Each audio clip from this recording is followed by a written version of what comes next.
A wealthy corporate board member stepped into the store that morning expecting a routine meeting. Instead, he found a black woman sitting quietly in a plastic chair, her hands folded neatly over a worn folder. She had been waiting for hours, patient, dignified, unshaken. What he didn't know was that inside that folder was a dream big enough to change an entire community. And when he discovered what she had been waiting for, what happened next was unbelievable. The sun had barely risen over Brookside Heights when Martha Johnson stepped out of her small brick apartment. The morning air was cool, carrying the faint smell of old pavement and distant bakery bread. She locked her door, adjusted her faded cardigan, and began her walk to the bus stop. This was her routine, simple, predictable, and heavy with responsibility. Martha worked as an in-home caregiver, tending to elderly clients who depended on her for everything from medication reminders to companionship. She moved through her days with quiet strength, even when exhaustion tugged at her bones. Her life wasn't glamorous. It wasn't easy, but it was meaningful. Inside her apartment, the walls were lined with old photographs, her children as toddlers, her late mother smiling proudly, her church choir standing in mismatched robes. These memories were her anchors, but lately, something else had been weighing on her heart. Every afternoon, on her way home, she passed the local library, and every afternoon, she saw the same thing: children sitting outside on the steps, waiting alone for parents working late shifts. Some did homework, some stared at the ground, some simply waited in silence. It reminded her too much of her own childhood, long evenings spent alone, wishing for a safe place to belong. That's when the idea began to grow. Martha wasn't wealthy, she wasn't influential, but she had something far more powerful: a heart that refused to give up on the next generation. She started collecting donated books, children's stories, picture books, old chapter books. She visited thrift stores, yard sales, and church basements. She asked neighbors if they had anything to spare. Soon, her living room was filled with stacks of books, sorted by reading level and genre. She spent her evenings sketching layouts for a reading corner: soft chairs, warm lamps, shelves made from repurposed wooden pallets. She didn't want much, just a small space where children could feel safe, a place where imagination could bloom. Her dream was simple, but the path to making it real was not. Martha carried her dream quietly, almost protectively. She didn't want to burden anyone. She didn't want to ask for too much. But she knew she couldn't build shelves out of thin air. One evening, after finishing a long shift caring for a bedridden client, she sat at her kitchen table with a cup of tea and her folder of plans. She flipped through the pages: sketches, budgets, letters from neighborhood kids who had heard about her idea. One letter stood out. A little girl named Jasmine had written, "Miss Martha, I hope you make the reading place. I don't like waiting outside. It's scary sometimes. I want somewhere warm to sit." Martha pressed the letter to her chest. That was the moment she decided she had to try. The next morning, she called Crestwood Home Supplies, the biggest hardware store in the area. She explained her project, her needs, her vision. The manager, Mr. Collins, sounded rushed but polite. Mr. Collins on phone. Yeah, sounds good. The corporate board is visiting next week. Come in at M sharp, and I'll introduce you. Martha thanked him repeatedly, her voice trembling with hope. She spent the next few days preparing. She ironed her best blouse. She rehearsed her presentation in the mirror. She prayed for courage. On the morning of the meeting, she arrived early, 8:15 a.m., clutching her folder like a lifeline. She didn't know that this day would test her patience, her dignity, and her faith in ways she never expected. But she also didn't know that her quiet strength would inspire a chain of kindness that would change everything. Narrator warm, sincere. Before we continue with this incredible journey, I spent countless hours researching and crafting the story to bring you something truly meaningful. If stories like this touch your heart, and you want to see more acts of kindness that restore faith in humanity, please subscribe and hit the notification bell. It means the world to me and helps these important stories reach others who need to hear them. Now, let's see what happens next. Have you ever witnessed an act of kindness that completely changed your perspective? Share your story in the comments below. The automatic doors of Crestwood Home Supplies slid open with a tired hiss as Martha stepped inside. The store was already buzzing, forklifts beeping in the distance, employees rushing past with clipboards, customers comparing paint samples under harsh fluorescent lights. It was a world of noise and motion, and yet Martha moved through it with a quiet grace that made her stand out. She approached the customer service desk, clutching her folder. Martha, gentle, hopeful. "Good morning. I'm here to meet with Mr. Collins. He said to come at 9.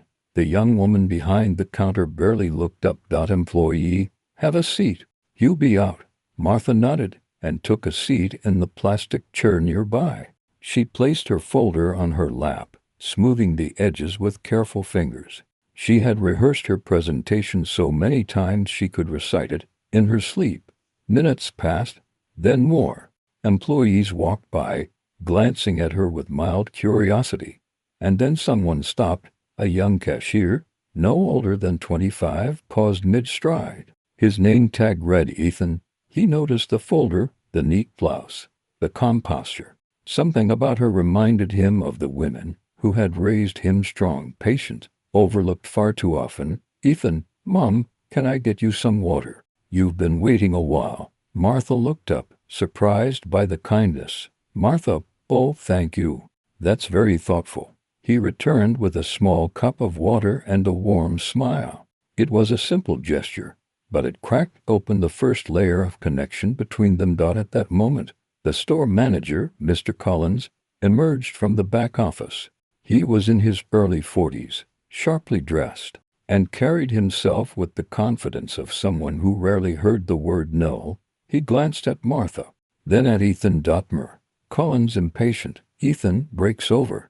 Let's keep moving." Ethan stepped back, but not before giving Martha an apologetic look. Martha softly, "It's all right, dear. Thank you." Mr. Collins turned to her. "Collins, the board isn't here yet. Just wait." He didn't ask her name. He didn't ask why she was there. He didn't ask what she needed. He simply walked away. Ethan watched the exchange from a distance, something tightening in his chest. He had seen this before, people like Martha being dismissed, overlooked, treated as an inconvenience. But something about her patience made it feel especially wrong. An hour passed. Then another. Ethan found himself drifting back toward the waiting area whenever he could. He noticed the way Martha sat upright, composed, never complaining. He noticed the folder she held so carefully, as if it contained something precious. Finally, during a lull, he approached her again. "Ethan, ma'am, if you don't mind me asking, what are you waiting for?" Martha hesitated, then opened her folder just enough for him to see the first page, a hand-drawn sketch of a cozy reading corner filled with books. "Martha, I'm trying to build a place for children in my neighborhood, somewhere safe for them to read after school. I was told the board might help with materials." Ethan blinked, stunned. This wasn't a woman asking for a handout. This was a woman trying to build something beautiful. "Ethan, that's incredible. I grew up in a place like that. A reading program saved me, honestly." Martha smiled, touched by his sincerity. "Martha, books saved me too." For a moment, the noise of the store faded. Two people from different worlds, different ages, different backgrounds connected through shared humanity. Just then, Mr. Collins returned, clipboard in hand. "Collins, Ethan, why are you still here? Go stock aisle 7. He turned to Martha. "Collins, look, the board is busy. They'll get to you when they can." Ethan's jaw tightened. He knew the board wasn't busy. He had seen them arrive earlier. He had seen them go straight into the conference room. But he said nothing yet. Before returning to work, Ethan leaned closer to Martha. "Ethan, quietly, if you need anything at all, just let me know." It was small. It was simple. But to Martha, it meant the world. She had spent her life giving. It felt strange and beautiful to receive kindness in return. "Martha, thank you, Ethan. You're very kind." He nodded, then hurried off. But the moment stayed with him. It stirred something inside him, something he hadn't felt in a long time. Later, during another break, Ethan returned. "Ethan, can I ask, what made you start this project?" Martha looked down at her hands. Martha, I see children waiting outside the library every day alone, cold, scared sometimes. I remember what that felt like. I want to give them a place where they feel safe, where they feel seen. Ethan swallowed hard. Ethan, you're doing more than that. You're giving them hope. Martha's eyes softened. Martha, hope is all some of us have left. As they spoke, Ethan noticed something else. Martha never complained about waiting. She never asked for special treatment. She never raised her voice. Her dignity was her strength, and that strength made Ethan feel protective of her. He glanced toward the conference room, then back at her. "Ethan, I'm going to check something. I'll be right back." Martha nodded, unaware that this moment, this small act of kindness would set off a chain reaction that would change everything. Ethan walked briskly toward the back of the store, his heart pounding with a mixture of frustration and determination. He couldn't shake the image of Martha sitting alone, waiting with such quiet dignity. Something about it gnawed at him. He had seen customers get impatient after 5 minutes, yet she had waited for hours without a single complaint. He paused outside the break room, taking a deep breath. He needed to know the truth. Inside, 2 employees were chatting casually. Employee 1, "Yeah, the board's been here since 10. They're in the conference room." Employee 2, "Collins is supposed to present some community partnership idea. Probably something he threw together last night." Ethan froze. The board had been here for over an hour, and Martha was still waiting. He felt anger rise in his chest, not the explosive kind, but the deep, simmering kind that comes from witnessing injustice. He stepped back into the hallway, running a hand through his hair. He needed to think. He needed to act. But first, he needed to check on Martha.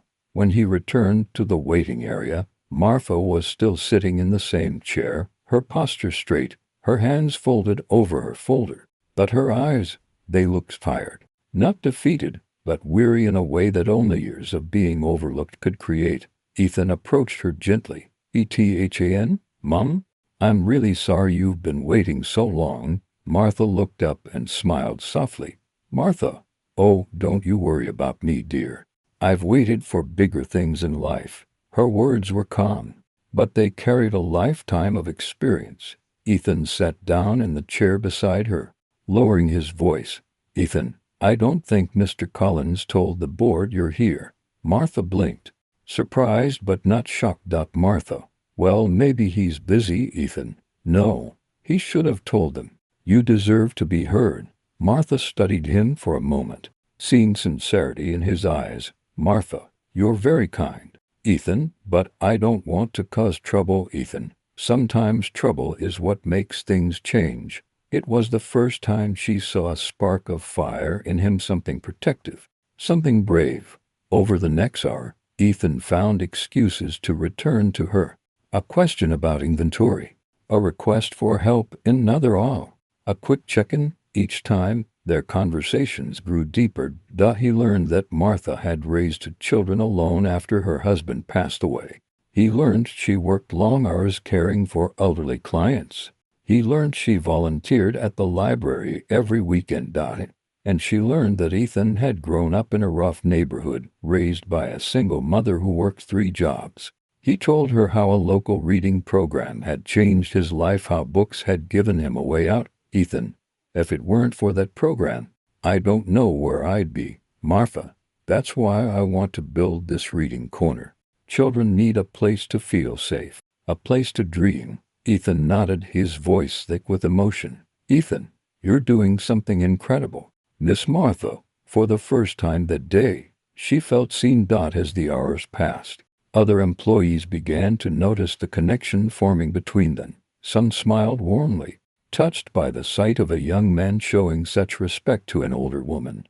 Others whispered behind shelves, "Employee 1, why is Ethan spending so much time with her?"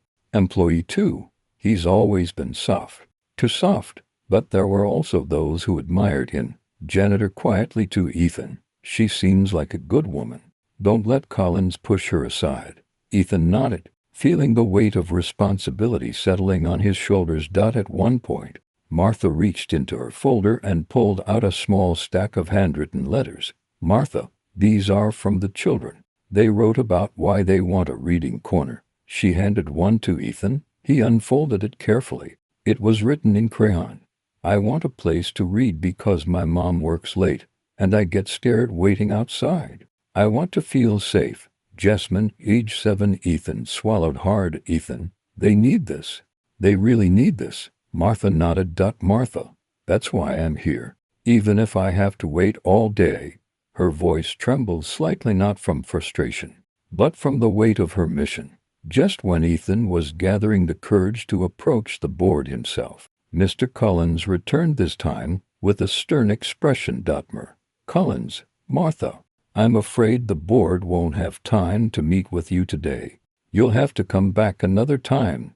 Martha's face fell, but she quickly masked her disappointment. Martha, oh, I understand. But Ethan did in single quotes. Ethan sharply. Why not? They're here. They've been here. Mr. Collins shot him a warning glare. Collins, Ethan, enough? He turned back to Martha. Collins, they're very busy. And honestly, community projects like this aren't really a priority right now. The words hit Martha like a blow. Not because she was rejected, she had faced rejection before, but because he dismissed the children, dismissed the need, dismissed her. Ethan stepped forward. Ethan, sir, with all due respect, she's been waiting for hours. She deserves 5 minutes. Mr. Collins, this is none of your concern. Ethan, it is my concern. She's trying to help kids. Kids like I used to be. The room fell silent. Collins' jaw tightened. Collins, Ethan, if you don't get back to work right now, we're going to have a problem. Martha placed a gentle hand on Ethan's arm. Martha, it's all right, dear. I don't want you to get in trouble. But Ethan shook his head. Ethan, no, this isn't right. Martha looked down at her folder, her confidence wavering. Maybe she had asked for too much. Maybe her dream was too big. Maybe she didn't belong in rooms like this. Martha softly. Maybe I should just go home. Ethan felt his heart twist. Ethan, no, don't say that. You belong here. Your project matters. But Martha's shoulders sagged. Martha, I'm just tired. Ethan, tired of fighting for things that should be simple. Her voice cracked, not from weakness, but from years of carrying burdens alone. Ethan looked toward the conference room. He knew what he had to do, but it could cost him his job. He turned back to Martha. Ethan, Miss Martha, if you leave now, they'll never know what you came here to do. Let me help you, please. Martha hesitated. Martha, I don't want to be a burden. Ethan, you're not. You're the reason I'm standing here today. People like you saved me. Let me return the favor. Her eyes softened with gratitude and fear. Martha, all right, Ethan, I trust you. And with that, the stakes rose. The tension sharpened. The path forward became uncertain, but the bond between them, it had never been stronger. Have you ever had to overcome obstacles to help someone you cared about? What challenges did you face? Share your experience below.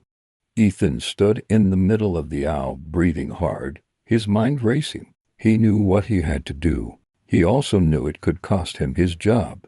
But when he looked back at Martha sitting alone, clutching her folder with trembling hands, he felt something shift inside him. He couldn't walk away. Not this time. Not from someone who reminded him of every woman who had ever lifted him up when the world tried to push him down. He squared his shoulders and marched toward the conference room. The hallway leading to the boardroom felt impossibly long. His palms were sweating. His heart hammered against his ribs.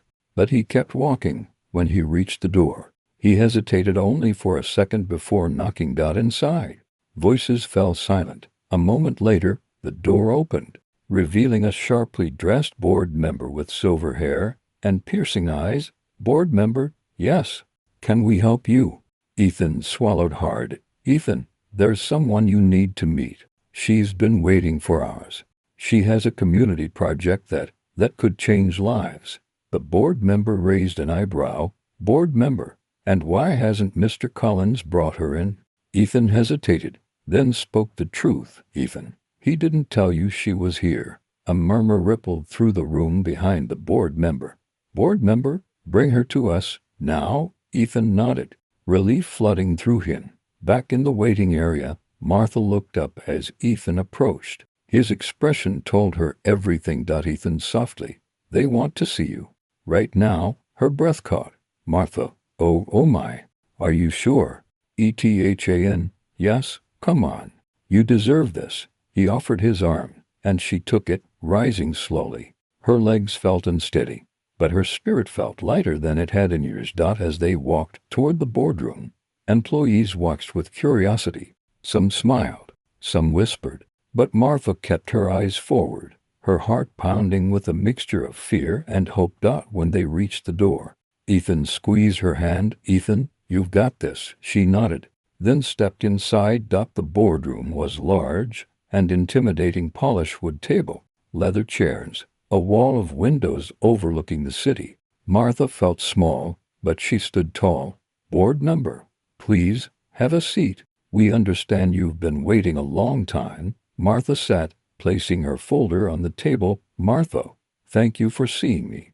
I wasn't sure this moment would come. Board member, we're listening. She opened her folder and began to speak. At first, her voice trembled, but as she described the children waiting outside the library, as she spoke of Jasmine's letter, as she explained her vision for a safe, warm reading corner, her voice grew stronger. She wasn't just presenting a project. She was sharing her heart. The board members leaned in, captivated. Martha, I don't have much, but I have time. I have love, and I have a community that needs hope. All I'm asking for is a few shelves, a few pallets, a chance to make a difference. Silence filled the room. Then the silver-haired board member spoke. Board member, Mrs. Johnson, you're asking for so little and offering so much. He turned to the others. Board member, I propose we not only donate the materials, but also provide volunteers, funding, and publicity. Martha gasped. Martha, or I don't know what to say. Board member, say yes. Tears filled her eyes. Martha, yes. Thank you so much. Word spread quickly. Within days, volunteers from the store and the neighborhood showed up to help build the reading corner. Ethan was there every day, hammer in hand, determination in his eyes. The janitor brought tools. A retired carpenter offered to build custom shelves. Parents donated rugs, lamps, and beanbag chairs. Local artists painted murals of storybook characters on the walls. The space transformed from an empty room into a sanctuary of imagination. And Martha, she transformed to. She stood taller, smiled brighter, spoke with newfound confidence. She wasn't just building a reading corner. She was building a legacy. 2 months later, the reading corner opened with a small ceremony. Children rushed inside, their faces lighting up as they explored the shelves. Jasmine, the little girl who wrote the letter, ran to Martha and hugged her tightly. Jasmine, Miss Martha, it's beautiful. Martha knelt, tears streaming down her cheeks. Martha, it's for you, sweetheart. All of you. Parents thanked her. Teachers praised her. The community embraced her. And Ethan, he stood beside her, pride shining in his eyes. Ethan, you did it. Martha, no. Ethan, we did it. Mr. Collins attended the opening ceremony, standing awkwardly in the back. He watched the joy, the gratitude, the transformation, and he realized something painful. He had almost prevented this. He had almost dismissed a miracle. He approached Martha slowly. Collins, Mrs. Johnson, I owe you an apology. Martha looked at him gently. Martha, thank you. I accept it. She didn't hold grudges.